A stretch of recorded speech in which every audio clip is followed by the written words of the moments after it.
There's no one answer to how you change the hood or change the reality of what goes on. But what you gotta think about is when you don't have resources, you in survival mode. You know, so being in survival mode automatically rules out a lot of things because you don't care about morality, because you don't experience morality. You experience, you know, the need to survive. You don't experience, you know, fairness. You don't experience planning for the future. You just experience my ribs touching.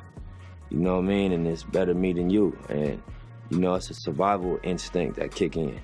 So I think once you get out of the survival mode, your morals come back closer to your daily decision making. You start thinking about what's right and what do I believe in. But until you get out of survival mode, you ain't got time to be worrying about right and wrong. You worrying about bottom line. You know what I mean? By any means necessary.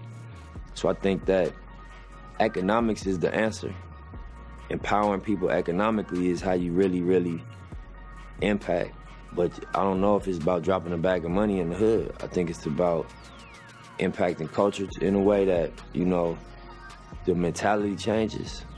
And then also, you know, the institutions that exist, it's just a prison institution, really.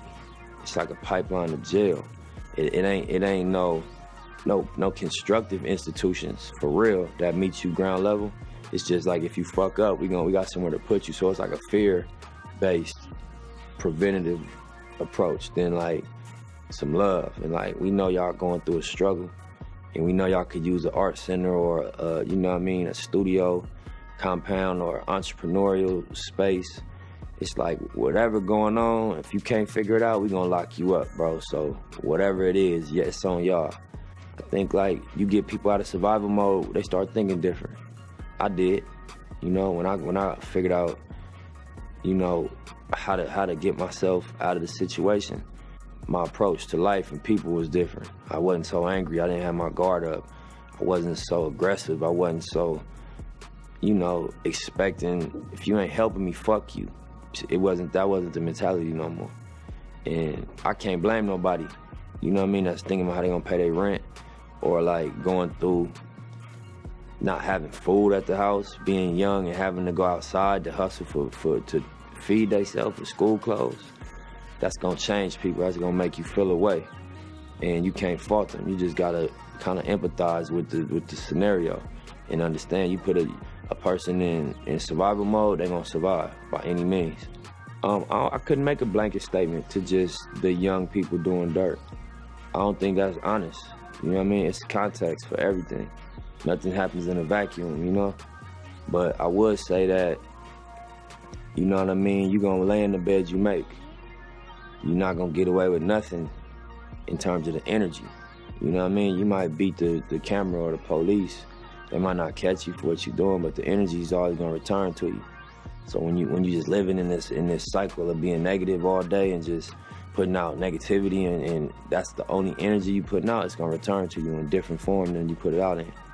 So I would just say, you know, master your energy. Do your best to master your energy and what you put out, you know, and unless that's what you want, you know, because you entitled to whatever you want to create, whatever experience you want to create for yourself. But if you're tired of that shit, adjust the energy. You know what I mean? As best you can. Adjust what you wake up thinking and what you say. And then lastly, what you do. And that's not an easy thing to do because it's such a pressure in these areas to just go by the way things are. But, you know, it's a lot of examples that you could look up to as young kids in the streets. You could look up to Kendrick Lamar. Not the words, forget what he's saying, just where he came from. I seen him, you could YouTube him freestyling in the Nicholson Garden Projects. You could look up to a Nip Hussle. You know, you could look up to a YG, you know what I mean, to a Top Dog, you know what I mean, to any one of these guys that came from this hopelessness and you know, wiggled their way through it. You know what I mean? And you can reverse engineer what they did. You know, look at the steps, what happened. You know, so I would say that.